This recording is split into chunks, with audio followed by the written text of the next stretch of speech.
Hi guys, in today's video I'm going to be doing my May reading wrap up, everything that I read in May, and also my June TBR for the month. This video is coming out when it's already like a few days into June, and that's okay, I didn't read a whole lot of books last month, but yeah, let's just get into it. The first book that I read was Throne of Glass by Sarah J Maas, and I wanted to get into the Throne of Glass series because I love ACOTAR. You should know this. I love ACOTAR. It is my favorite series ever. So I was like, if I like ACOTAR, I'll probably like Throne of Glass. I've heard a lot of good things about Throne of Glass too, and that people actually read this first and then ACOTAR. I did the thing where I read Throne of Glass first and then realized that I should have read Assassin's Blade first, which is like the novella that came out after this. There's some important things in Assassin's Blade that is talked about in here. So like, I already know stuff that happens in here that would be major like important things in Assassin's Blade, which is kind of disappointing, but I think I am so going to read that. But this book follows Selena Sardothian. I don't know how to say her last name, but I literally looked up how to say her first name because I'm so bad with names. But she is basically like the world's most famous assassin, and she's like 17 years old, I think, and she lost her parents when she was younger, so she was raised by this, like, I don't know what he's called, like an assassin trainer. He basically like trained her to be the best assassin that she could be. I don't know the details of like how she got caught, but it starts with her being in the prison. She's released from prison by the Crown Prince Dorian, and she is taken to be a contender in this like tournament thing, kind of. I don't know the right word for it, but they're basically a bunch of like thieves and assassins like her. They're all competing to be the king's champion. She made a deal with the Crown Prince that if she wins the tournament, she will be the king's champion for 4 years, and then after that she will be free because she's been imprisoned for like, I don't remember how long, but it's been a while. I feel like there's kind of a love triangle in this as well, which romance definitely isn't a main part of this book, and the little like things that they do give you, I was like kicking my feet over. But I definitely want to finish the series just to see like who she does end up with, and I literally spoiled myself because I looked up how to pronounce one of these names and it was like a big spoiler that popped up. So I'm actually like heartbroken by that spoiler, and I'm not gonna say it. And there's this huge thing that happens during the tournament, and it's kind of like a mystery to like find out how it's all happening and how it connects to her. So I was really intrigued to like figure out like how it all came together and everything. And the ending, I was oh my gosh, I was on my toes. It was a lot. It was very stressful for me. I did not know what was gonna happen. I really did enjoy this book. I rated it a 4 stars, I think, and I think it would have been better if I read it like closer together. It's hard for me to like give a recap with some of these books because it took me like a while to finish because I read a lot of books at one time. So I'd read like some of this and some of another book and some of another book and then come back to this. So it's like all scrambled, but this was a really good book and I'm looking forward to reading some more of the series. Next, I read Restore Me, which is a part of the Shatter Me series. I have been reading the Shatter Me series for like ever. I've been reading it for a year actually, but this book is right after Ignite Me, which Shatter Me, Unravel Me, and Ignite Me are like, you could just read those 3 main books and be done with the series. Like, she kind of concludes it, but I wanted to read it all. So this kind of like picks up after everything that happens and Ignite Me, and you're kind of like, I can't really tell you everything about this because it's spoilers, but it picks up right where it left off, and you kind of see the struggles with what's going on and how it's not as easy as she really thought it was. And some things come up at the end,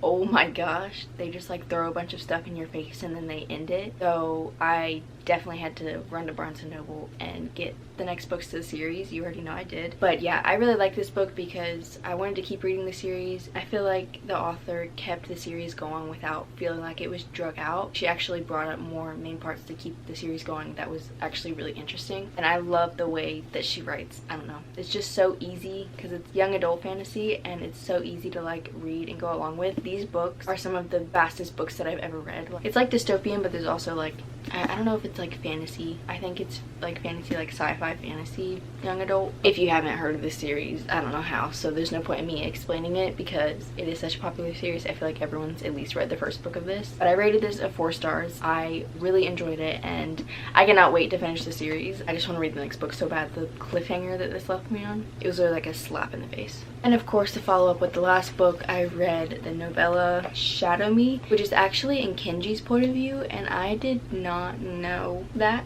Oh, another thing about this one is that it is dual point of view. It is Warner and Juliet's point of view, like every so chapters, and I really did enjoy that because I like Warner's point of view to to be in the book rather than just a novella of his point of view. I really liked how they did that. I read all the novellas. They're not like groundbreaking. I just like to read them. It's basically Kenji's point of view and talking about how he feels, and I feel like there is going to be a love interest with him. I'm not going to say who for spoiler reasons, but I definitely feel like they're going to end up together, and I'm so happy because in this book it talks about how he's like lonely and stuff, and it's just so sad to me because he's one of my favorite characters. Like, he is the funny character that everyone loves, that's like a brother kind of relationship with Juliet, and it's just like so sad to be in his point of view and see that he's actually struggling and like no one notices just because he puts on like the happy facade for everybody. And also in this book I feel like Warner and Kenji kind of like are becoming friends, which Juliet has been pushing, so I am happy for that. I love Kenji and I really like this novella. I think I gave it like 3 stars just because novellas aren't like groundbreaking for me, but I did enjoy Kenji's point of view. Now the literal last book that I read this month, which is so sad, literally only 4 books, but I'm gonna give myself a pat on the back because I was in the reading slump for like months. I didn't even finish 1 book most of these months. But I read Happy Place, and if you guys have watched my reading vlog on this, you already know this, but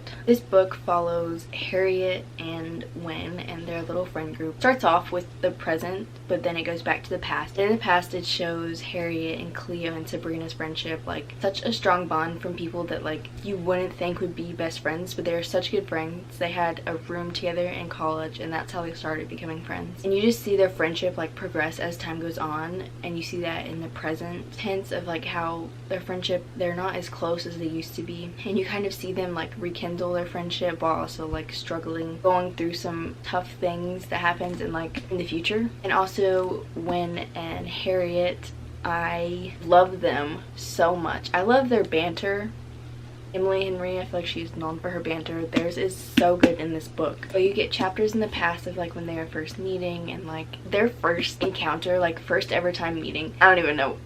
I'm literally smiling about it. Like I don't know, there's just something about it. And then you see them with their friend group and how they like each other but they don't want to mess up their friend group. I was so obsessed with them and the way that they talked. I don't know, I was just so connected to all these characters in this book. It's insane. But then you get the now of whenever they're actually broken up, and they all have this beach house that they go to like every summer, and it's Sabrina's dad's beach house. He's actually selling it, so it's like their final time at the beach house, but nobody knows that Harriet and Wen have broken up, and they were actually engaged, so they think that they're still gonna get married. They don't want to ruin the trip because something else happens, so they're just pretending to still be together. And that part was so painful. If you watch my reading vlog, you know how much I literally sobbed my eyes out to this book. I don't know, it was just so painful, but it was so good. But then it like wraps up and stuff comes out, and I feel like it's not only a good romance book, but I feel like it's not even just a romance book. I don't know what the word is for it. You get a little bit of everything. Life situations, friendships, relationships, like, and like summer vibes, but also like sadness. In my video I did give it 5 stars, but it's kind of like a miscommunication trope of how they broke up. And I don't like miscommunication. That is a trope that I do not like at all. It just makes me mad and annoys me so much. That brought it down. A star because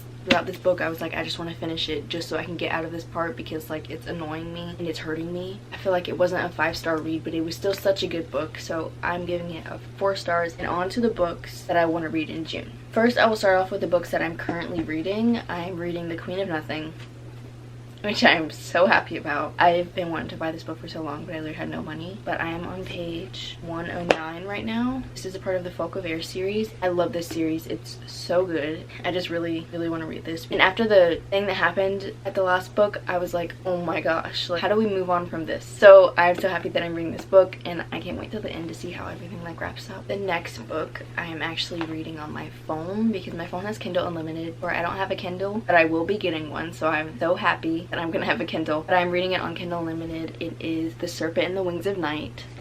I am obsessed with this book. It's literally like Hunger Games and vampires. That's literally what it is. It's like a tournament. It's called the Kajari, and a bunch of vampires compete in it, and it's almost like the Hunger Games pretty much. And they have to go through like trials almost, kind of. And then I see a romance forming. It's kind of like enemies to lovers, and then also like a friendship, and I just love it so much. It's about Aurea, and she was a human, but her parents were like killed and Vincent, who is like the king, like finds her and like raises her to like be the best that she can be and like survive in this vampire world. And it is a strong female main character and I eat it up every time. Next is The Assassin's Blade. This is actually from the library. I don't know if I'll buy it. I'm just gonna read it from the library, but I want to read it, like I said, because I did read The Throne of Glass. You're supposed to read this first, but it didn't. The only thing that I know about it is it's about Selena before she was captured and like when she was doing like assassin work, and I think she gets betrayed. I'm not sure. And it follows that, and Sam is in this, I know. I know something about Sam on The Throne of Glass. I am showing the next two together because it's more Shatter Me. I just got these at Barnes & Noble. It is Defy Me, which is the next book that I need to read, and then I will read Reveal Me, which is the novella, and then I will read Imagine Me, and then I will literally only have one more book to the series. And I'm, like I said earlier, I'm just so excited to finish this series.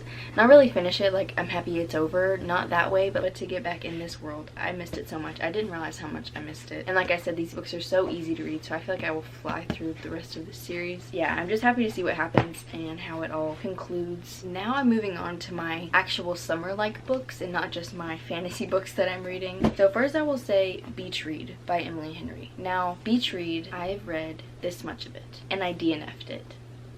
I read this actually exactly 1 year ago. I read this in June last year, and I don't know why I didn't finish it because I was loving the story. And I've seen people reread Beach Read like before Happy Place came out, but it basically follows January and Gus, and January's dad I think just passed away, and she moves into his like beach house kind of. She's a writer, she writes romance, and it turns out that her neighbor is actually Gus, and they were like rivals back in school because he's a writer too, but he writes like literary fiction, and he always would like make fun of her for writing just like romance, you know, like it's romance not taken seriously. So they make this deal kind of how they switch genres, and like January takes Gus on all these romantic things to help him write the book, and then Gus takes January on all of his adventure interview things kind of to help January write literary fiction. It was very interesting and I loved the romance, and January and Gus were so sweet. So I don't know why I didn't finish it. This was the beginning of my reading slump. I don't know why, but I do want to reread this whole book. Like reread this and then finish it. Next, Every Summer After by Carly Fortune. But I literally got this a year ago. I got this last summer and I was so excited to read it. I feel like this is such a good summer read. I feel like if I read this, it'll really put me into the summer mood. So I had this on my TBR to embrace the summer romanceness. And I actually have no idea what it's about. It's about Percy and Sam. I'm seeing a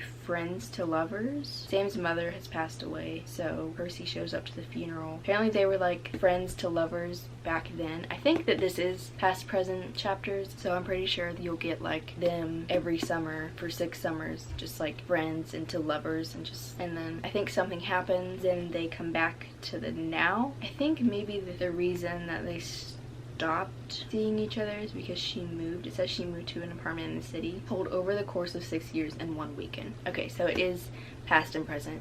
I think I would really enjoy this. Kind of like friends to lovers and also second chance and summer vibes. I feel like I will really enjoy this. Next is Heart Bones by Colleen Hoover, which has also been on my bookshelf for probably over a year at this point. I've heard from Steph Bohr like so long ago that this was like such a good summer book. I bought this whenever I was in my Colleen Hoover phase, and once again I have no idea what it's about. I do that with a lot of books. I see someone that kind of has the same book taste as me and they recommend a book and I don't know what it's about. I just buy it because I think I'll like it too. I don't know how to say her name. Bea is how I'm guessing. Bea and Samson is who this book is about. They have 1 summer together until they start their new lives on opposite ends of the country. I feel like this will probably make me cry. I don't know why, I'm just getting those vibes. Like they only have 1 summer together and their bond is really strong and intense, but they only have 1 summer and they realize that it'll end and then they have their separate lives outside of this summer. Like it's gonna change. I feel like that is gonna make me cry. The last book on my TBR, it is the fine print. It follows Rowan and, ooh, I do not know how to say that name. You get both point of views in this. Also, I think that these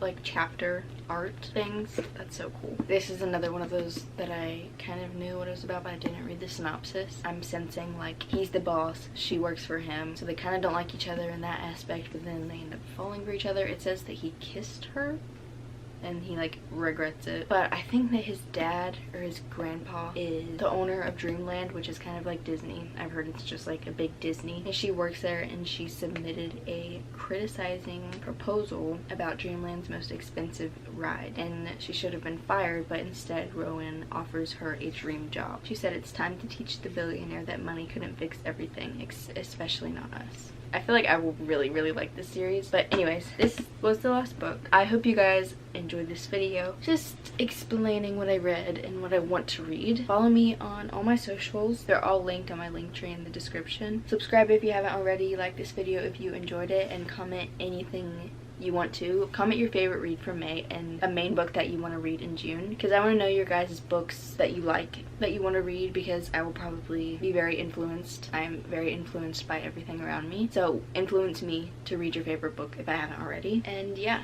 I will see you guys in my next video. Bye!